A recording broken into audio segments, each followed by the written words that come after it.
Praise the lord. హల్లెలూయా. దేవుని పరిశుద్ధ నామమున ప్రత్యేకించి వందనాలు చెల్లిస్తున్నాను. ఈ సమయంలో దేవుని యొక్క వాక్యాన్ని మనము ధ్యానము చేసుకుందాం.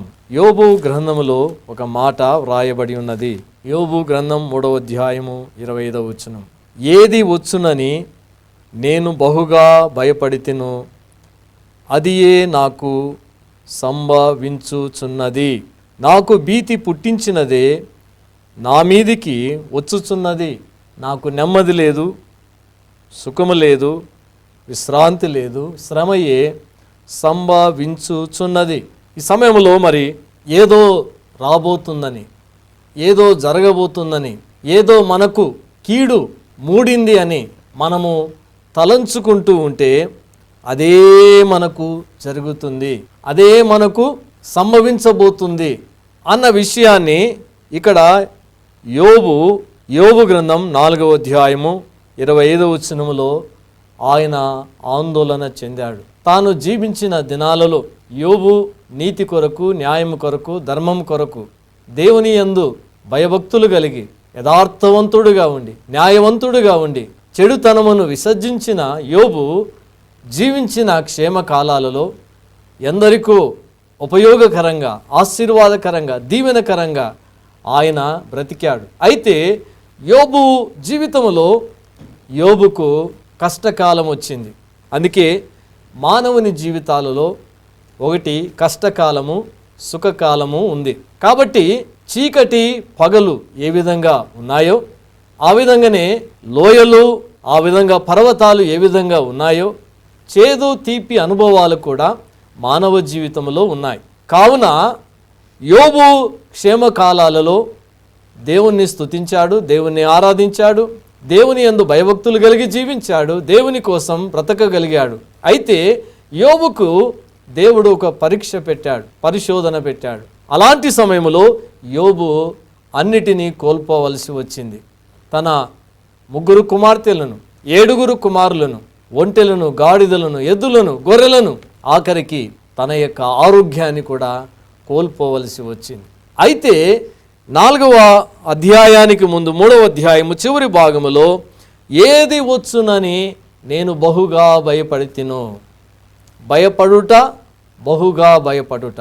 కావున యోబు జీవించిన అనగా నెమ్మది కలిగిన క్షేమ కాలములో, సంతోష కాలములో, ఆనంద కాలములో ఆయన నేను ఇంత ఆనందంగా ఉంటూ ఉన్నా, కానీ ఏదో నాకు జరగబోతుంది, ఏదో నాకు కలగబోతుంది, ఏదో నా మీదికి, నా కుటుంబం మీదికి రాబోతుంది అని ఆయనకు మనసులో, ఆ తలంపుల్లో ఏదో ఒక ఆలోచన కలిగింది. కాబట్టి ఏది వచ్చునని నేను బహుగా భయపడ్డానో అదే నాకు జరిగింది. అనేకసార్లు మన జీవితాల్లో కూడా మన నోటిలో ఉన్న నాలుక ద్వారా మనము వ్యతిరేకమైన, విరోధమైన, నెగటివ్ టాక్స్ మాట్లాడుతూ ఉంటాం, అనగా వ్యతిరేకమైన మాటలు మాట్లాడుతుంటున్నాం. కాబట్టి జీవ మరణాలు నాలుక వశం. అనేకసార్లు మన మనస్సులో కలిగింది, మన తలంపుల్లో కలిగింది, మన ఆలోచనలో కలిగింది, నోటి ద్వారా దానిని వ్యక్తపరుస్తాం. కావున యోబు కూడా అది నాకు సంభవించింది. ఏది సంభవించింది? స్థిరాస్తులన్నీ దేవుడు తీసేశాడు, చరాస్తులన్నీ దేవుడు తీసేశాడు, సంతాన ఆస్తిని దేవుడు తీసేశాడు, ఆఖరికి ఆరోగ్య ఆస్తిని కూడా తీసివేశాడు. కాబట్టి అదియే నాకు సంభవించినది, నాకు భీతి పుట్టించినదే నా మీదికి వచ్చింది. ఏ దాని గురించి అయితే నేను భయపడ్డాను అదే నాకు వచ్చింది. ప్రియ సహోదరుడా, సహోదరి, ఏదో రాబోతుంది, ఏదో జరగబోతుంది, ఏదో నా మీదికి ఉపద్రవము కలగబోతుంది అని నీవు భయపడుతున్నావా? ఈ సందేశం నీ కొరకే. ఎవరి కొరకు నీవు భయపడుచున్నావు? దేని కొరకు భయపడుచున్నావు? కాబట్టి నీ భయాలను పటాపంచలు చేసే ఆ పరమదేవుడు ఉన్నాడు.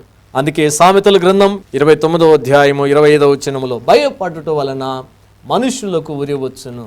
కాబట్టి ఈ లోకములో మనము జీవిస్తూ ఉన్నాం. ఈ లోకములో భూకంపాలు జరుగుతాయి, ఆ విధంగా అగ్ని పర్వతాలు బద్దలవుతాయి, సునామీలు వస్తాయి, ఆ విధంగానే కరువు కాటకాలు వస్తాయి, ప్రకృతి వైపరీత్యాలు, అతివృష్టి, అనావృష్టి జరుగుతాయి. ఆ విధంగా ఈ పంచభూతాల్లో అనేకమైన మార్పులు జరుగుతాయి. సో వాటిని చూచినప్పుడు మనము భయపడకూడదు. అందుకే భయపడుట వలన మనుషులకు ఉరి వచ్చును. కాబట్టి యోబు బహుగా భయపడ్డాను, అదే నాకు సంభవించుచున్నది, నాకు భీతి పుట్టించినదే నా మీదికి వస్తూ ఉన్నది అని అంటూ ఉన్నాడు. అందుకే యెషయా గ్రంథంలో దేవుడు అంటూ ఉన్నాడు, యెషయా గ్రంథం 41వ అధ్యాయము 13వ వచనములో, నీ దేవుడునైన యెహోవానగు నేను, భయపడకుము, నేను నీకు సహాయము చేసేదనని చెప్పుచు నీ కుడి చేతిని పట్టుకొనుచున్నాను. కాబట్టి నీ దేవుడునైన యెహోవానగు నేను, భయపడకుము అంటున్నాడు. ఎందుకంటే ఆయన మన దేవుడు. యెహోవా తమకు దేవుడు కాగల జనులు ధన్యులు, ఆయన తనకు స్వాస్థ్యముగా ఏర్పరచుకొని జనులు ధన్యులు. అందుకే మనం ఏర్పరచబడిన వారం, పిలువబడిన వారం, దేవుని చేత మరి కొనబడిన వారం, దేవుని వాక్యము చేత కనబడిన వారం. కాబట్టి మనం ఆయన జనాంగము, ఆయన ప్రజలము, ఆయన మేపు గొర్రెలము. అందుకే దేవుడు అంటున్నాడు, భయపడకుము యాకోబు, భయపడకుము ఇజ్రాయేలు, భయపడకుము నా పిల్లలారా, ఎందుకనగా నేను నీకు సహాయము చేసేదనని చెప్పుచు నీ కుడి చేతిని పట్టుకొనుచున్నాను అంటాడు. ఎంత శ్రేష్టమైన, ఎంత ఆదరణకరమైన, ఎంత ప్రోత్సాహకరమైన మాట మనము చూడగలం. కాబట్టి ఈ 2021వ సంవత్సరం మరి గతించిపోతూ ఉన్నది. 2022వ సంవత్సరంలోకి మనం ప్రవేశించబోతూ ఉన్నాం. ఏమి జరగబోతున్నాయో మనకు తెలియదు. కాలములు, సమయములు దేవుడు తన స్వాధీనమందు ఉంచుకొని ఉన్నాడు. కాబట్టి ఏవి జరగవల్లని దేవుడు నిశ్చయించాడో అవి తప్పక జరుగుతాయి. అందుకే అపోస్తుల కార్యాల్లో ఈ మాటలు మనము చూడగలము. అపోస్తుల కార్యం 4వ అధ్యాయం 27వ వచనము, ఏవి జరగవలనని నీ హస్తమును నీ సంకల్పమును ముందు నిర్ణయించెను. కాబట్టి ఈ ప్రపంచములో, ఈ భూమండలం మీద ఏది జరగాలని దేవుని హస్తము, దేవుని సంకల్పము ముందు నిర్ణయించెను. దేవుడు వాటన్నిటిని కూడా ఆయన వాటిని జరిగిస్తాడు. అందుకే ఆ యోబు గ్రంథంలో ఒక మాట వ్రాయబడి ఉంది, ఆయన తనకిష్టమైనదంతా కూడా ఆయన చేయుచున్నాడు. యోబు గ్రంథం 23వ అధ్యాయము 13వ వచనములో ఈ మాట వ్రాయబడి ఉన్నది, ఆయన తనకిష్టమైనది ఏదో అదే చేయును.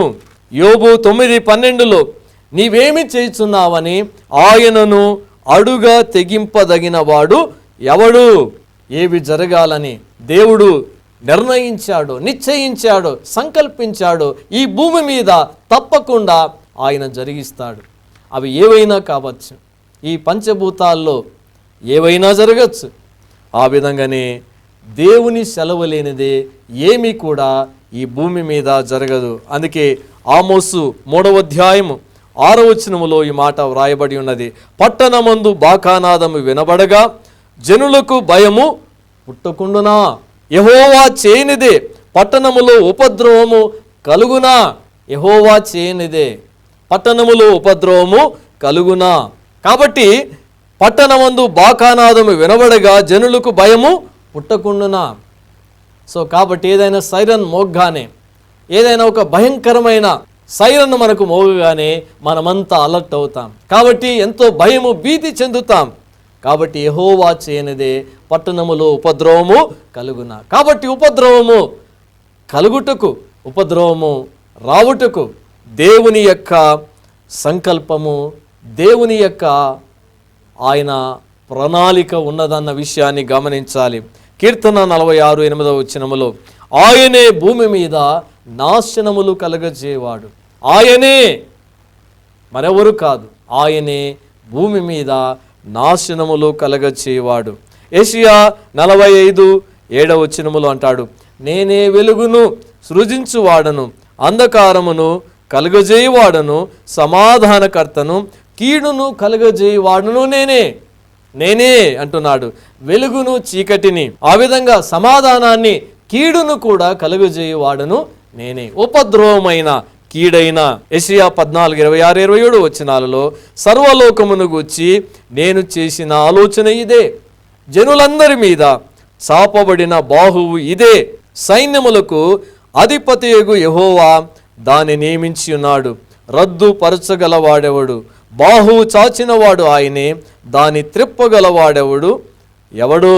ఈ యొక్క సమయంలో మనము గమనించవలసిన విషయం ఏదంటే, ఉపద్రవమైన, కీడైన, ఆ విధంగా నాశనాలైన ఇవి కలగజేసేది దేవుడే అన్న విషయాన్ని మనం మరవకూడదు.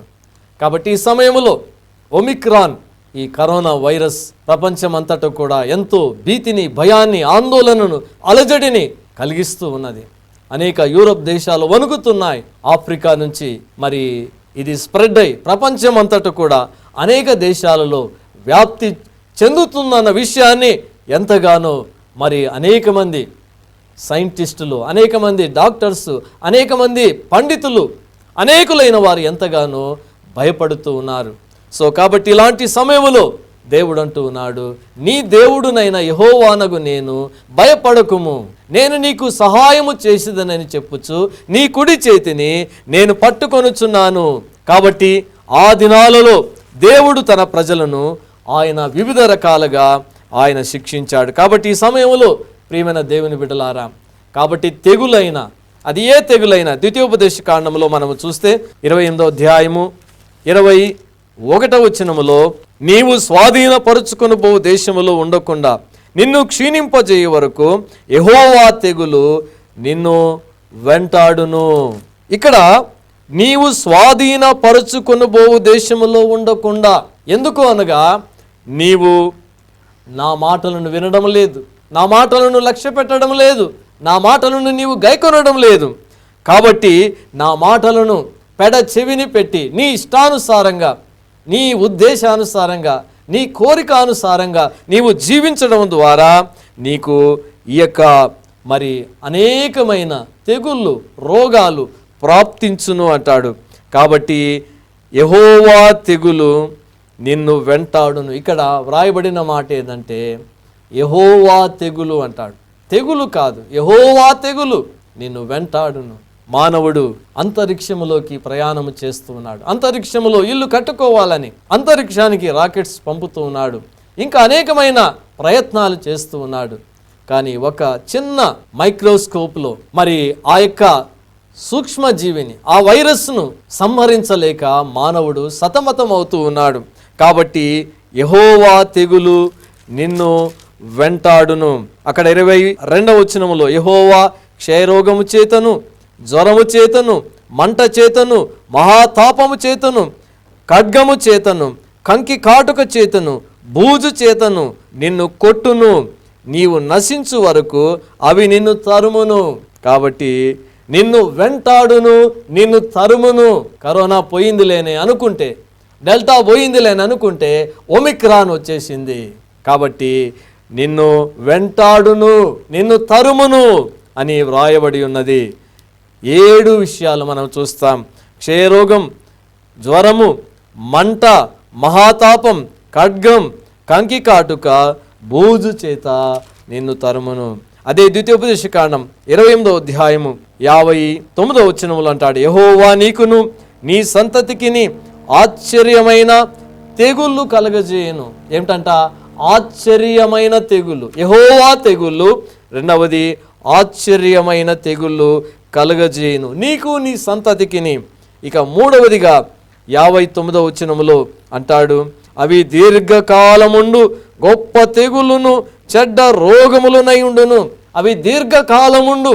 కాబట్టి ఏదో వచ్చిందిలే పోయిందిలే అనే ఆ యొక్క తెగులు కాదు, అది దీర్ఘకాలము ఉండు గొప్ప తెగులును చెడ్డ రోగములను అయి ఉండును.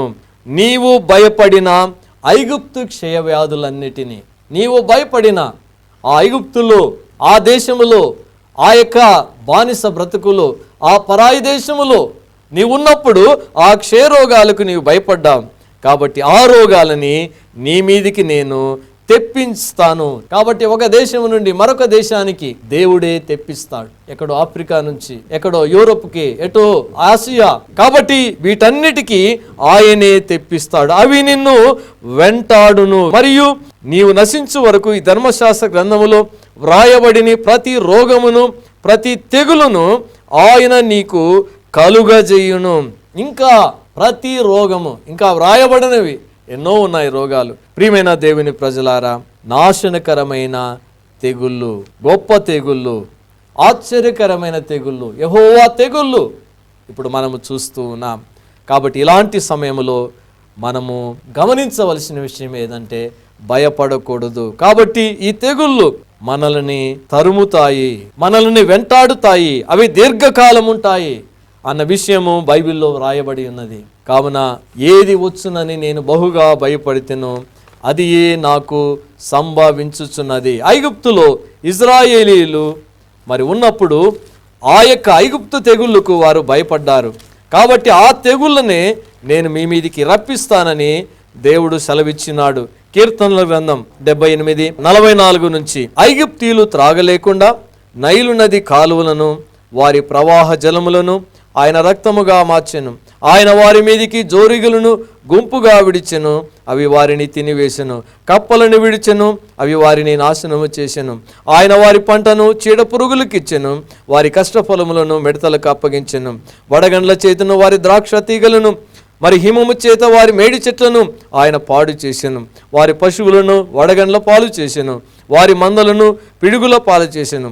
ఆయన ఉపద్రవము కలగజేయి దూతల సేనగా తన కోపాగ్నిని, ఉగ్రతను, మహోగ్రతను, శ్రమను వారి మీద విడిచెను. 50వ వచనములో, తన కోపమునకు ఆయన త్రోవ చదును చేసెను. మరణము నుండి వారి ప్రాణమును తప్పింపక వారి జీవమును తెగులునకు అప్పగించెను. ఈ సమయంలో మనము గమనించవలసిన విషయం ఏదంటే, ఎవరి జీవం అంటే ఐగుప్తీయుల జీవాన్ని దేవుడు తెగులునకు అప్పగించాడు. ప్రియ సహోదరుడా, ప్రియ సహోదరి, కాబట్టి దేవుని మాటలు మనము వినకపోతే, దేవుని మాటల ప్రకారంగా మనము జీవించకపోతే, దేవుని యొక్క చిత్తానుసారంగా మనం నడుచుకోకపోతే, మన ఇష్టానుసారంగా, మన కోరికల అనుసారంగా, మన ఉద్దేశానుసారంగా మనము నడుచుకుంటే దేవుడు అన్నిటినీ కూడా మన మీదికి రప్పిస్తాడు. కాబట్టి అవి నిన్ను వెంటాడును, అవి నిన్ను తరుమును, అవి దీర్ఘకాలముండును. కాబట్టి ప్రపంచ ఆర్థిక వ్యవస్థ కుదేలైపోయింది. మనుషుడు భయపడుతున్నాడు. అన్నీ ఉన్నాయి, కానీ మరణము తప్పించుట ప్రభువైన యెహోవా అవశ్యము. కాబట్టి ఈ సమయంలో భయపడవద్దు అని దేవుడు సెలవిస్తున్నాడు. ప్రతి దినము కూడా నీవు భయపడకుము, భయపడకుము, భయపడకుము అంటున్నాడు. దేనికి భయపడుతున్నావు?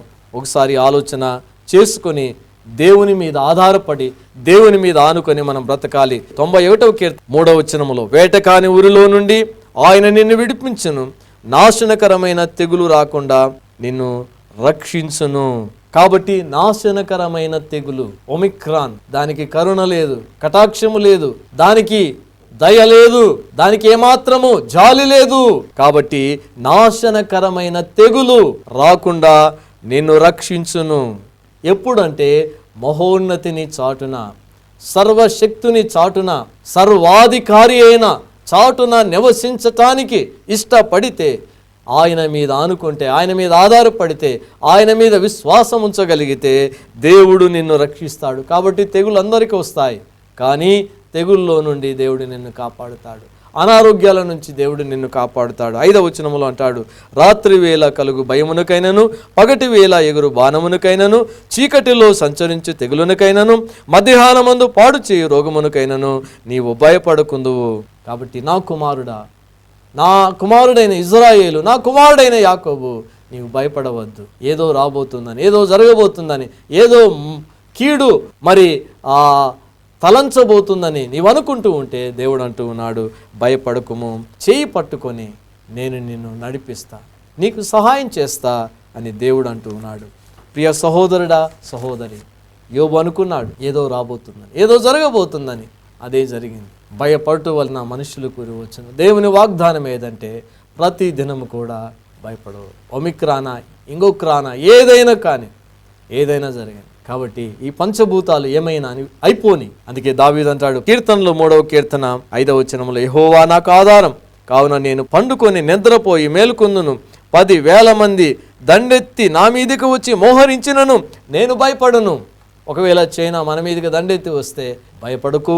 రెండవదిగా, అనారోగ్యం లేక పాడు చేసే రోగం వస్తే భయపడకుము. 97వ కీర్తన 6వ వచనములో, చీకటిలో సంచరించు తెగులునకైనను, మధ్యాహ్నమందు పాడు చేయి రోగమునకైనను నీవు భయపడవద్దు. ఏ తెగులైనా రాని, ఏ వైరస్లైనా రాని, కానీ ఆయన రెక్కల క్రింద నీవు రాగలిగితే, ఆయన రెక్కల క్రింద ఒదగగలిగితే, ఆయన రెక్కల క్రింద చేరగలిగితే ఆయన నిన్ను కాపాడుతాడు. శత్రువుల నుండి దేవుడు కాపాడుతాడు. ఈ ప్రకృతి నుంచి దేవుడు మనల్ని కాపాడుతాడు. 124వ కీర్తన 4వ వచనములో, జలములు మనలను ముంచి వేసి ఉండును, ప్రవాహము మన ప్రాణముల మీదగా పొర్లి పారియుండును. ప్రవాహములై ఘోషించు జలములు మన ప్రాణముల మీదుగా పొర్లి పారియుండును అని ఇజ్రాయేలీయులు అందురుగాక. 8వ వచనములో, భూమి ఆకాశములను సృజించిన యెహోవా నామము వలననే మనకు సహాయము కలుగుతున్నది. కాబట్టి ప్రకృతిలో ఎన్నో విపత్తులు జరుగుతాయి. అనేకమైన వరదలు, వర్షాలు, తుఫానులు, సునామీలు ఇవన్నీ కూడా జరిగి ఎందరో చనిపోతున్నారు, ఎందరో కొట్టుకుపోతున్నారు. ప్రాణ నష్టం, ఆస్తి నష్టం జరగబోతుంది. అయితే మనకు సహాయము ఎవరంటే దేవుడే. అందుకే 121వ కీర్తనలో అంటాడు, యెహోవా వలననే నాకు సహాయము కలుగును. నిన్ను కాపాడే దేవుడు, కొనుకడు నిద్రపోడు, యెహోవాయే నిన్ను కాపాడువాడు. ఈ సమయంలో దేవుని యొక్క వాక్యానికి భయపడితే, మనము దేవునికి భయపడితే దేనికి ఎవరికి భయపడనవసరం లేదు. కాబట్టి శత్రువుకు భయపడన అవసరం లేదు. లేకపోతే వచ్చే అనేకమైన వ్యాధులు, జబ్బులు, రోగాలకు భయపడనవసరం లేదు. మూడవదిగా, ఈ ప్రకృతిలో అనేకమైన విపత్తులు సంభవిస్తే వాటికి భయపడనవసరం లేదు. చీకటి శక్తులు, అంధకార శక్తులు, దురాత్మల శక్తులకు భయపడనవసరం లేదు. ఆ విధముగానే నీవు కనబడని శత్రువులను చూచి భయము చెందవు. ఎందుకనగా దేవుడు అంటున్నాడు, నేను నీకు సహాయము చేసేదను, నీ చేతిని నేను పట్టుకొని ఉన్నాను. కాబట్టి భూమి ఆకాశములను సృజించిన యెహోవా వలననే మనకు సహాయము కలగబోతుంది. కాబట్టి ఈ సమయంలో మనము మన బాధ్యతలను విస్మరించకూడదు, మన బాధ్యతలను మరవకూడదు. కాబట్టి మాస్క్ ధరించాలి, ఆ విధంగా శానిటైజర్స్ రాసుకోవాలి, సోషల్ డిస్టెన్స్ పాటించాలి. ఇతరులకు మనము అభ్యంతరకరంగా ఉండకూడదు. ప్రభుత్వం వారు, అధికారులు చెప్పే ప్రతి సూత్రాలను మనము తప్పక అమలు చేసి తీరాల్సిందే. కాబట్టి అదే సమయంలో మన యొక్క ప్రజలను, మన కుటుంబాలను అనేక రోగాల బారి నుండి, అనేకమైన జబ్బుల బారి నుండి, అనేకమైన వ్యాధుల బారి నుండి మనము కాపాడాలని దేవునికి మనము ప్రార్థన చేద్దాం. ఒకవేళ ఎవరికైనా వస్తాయి, మనిషి శరీరంలో ఉన్నంత వరకు వస్తాయి. ఈ భూమి మీద మనము ప్రాణముతో, ఊపిరితో, జీవముతో ఉన్నంత వరకు రోగాలు వస్తాయి. చుట్టాల్లాగా వస్తారు. చుట్టాలు లేక బంధువులు 2 రోజులు ఉంటారు, 3 రోజులు ఉంటారు, కొంతమంది వారం ఉంటారు, కొంతమంది నెల ఉంటారు. కాబట్టి రోగాలు కూడా, వ్యాధులు, జబ్బులు కూడా అలాంటివే. కాబట్టి భయపడకు, దేవుడు ఉన్నాడు. ఏది జరగాలని ఆయన సంకల్పించాడు, ఏది జరగాలని ఆయన నిశ్చయించాడు, అవన్నీ భూమి మీద జరిగిస్తాడు. అందుకే మేలైన కీడైన, కష్టమైన నష్టమైన, లాభమైన లేక లాస్ అయినా, అది ఏదైనా కూడా ఆయనే చేస్తాడు. మన మంచి కొరకు చేస్తాడు. మనం ఆయన మీద ఆధారపడాలని చేస్తాడు. ఆయన దగ్గరకు రావాలని చేస్తాడు. ఆయన అడుక్కోవాలని చేస్తాడు. మన పాపములను విడిచిపెట్టి, మన దోషములను త్యజించి ఆయన దగ్గరకు వచ్చి ఆయన శరణు కోరితే తప్పక దేవుడు మనలను క్షమిస్తాడు. ప్రియ సహోదరుడా, సహోదరి, నీవు భయపడాల్సింది కేవలము దేవునికి. అందుకే మత్తయి సువార్తలో అంటాడు, ఏమంటాడంటే, ఆత్మను దేహమును నశింపజేయు నాకే భయపడుడి. శరీరమును ఆత్మను నశింపజేయగలిగిన ఆ దేవునికి మనము భయపడాలి. మరి ఎవరికి, దేనికి మనము భయపడకూడదు. కాబట్టి ఈ సమయంలో ప్రార్థన చేద్దాం.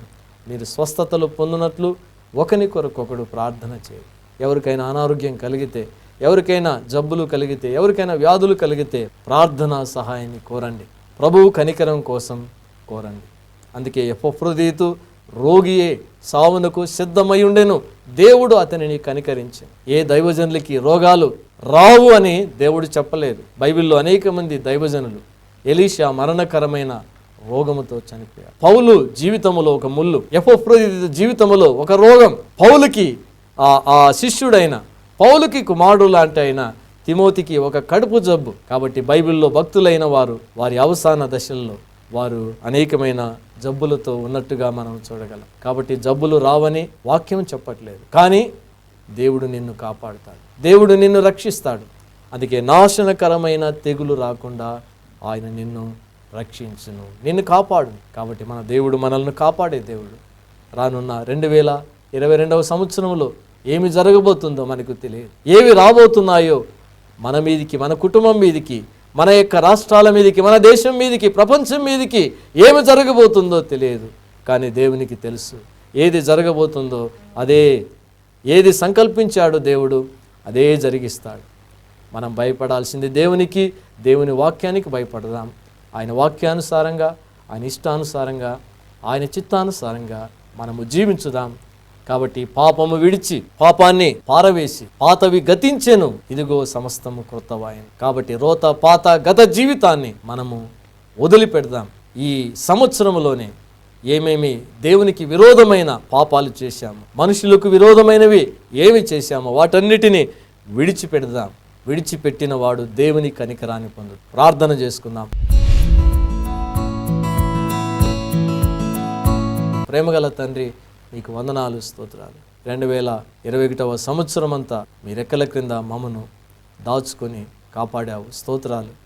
2022వ సంవత్సరంలోకి మీతో కూడా మమ్మను ప్రవేశపెట్టుమని. పాతవి గతించెను, ఇదిగో సమస్తము క్రొత్తవాయెను. పాత జీవితం, పాత నడక, పాత మాటలు, పాత స్వభావము, పాత యొక్క ఆలోచనలన్నిటినీ దూరపరచండి. యేసయ్యా, మమ్మను క్షమించండి, మీ రక్తముతో కడగండి. యేసయ్యా, మీ రక్షణ ప్రతి ఒక్కరికి దయచేయండి. ఇంకా ఎవరైతే మారు మనసు పొందక, రక్షణ పొందక జీవిస్తూ ఉన్నారో వారికి మీ రక్షణ దయచేయండి.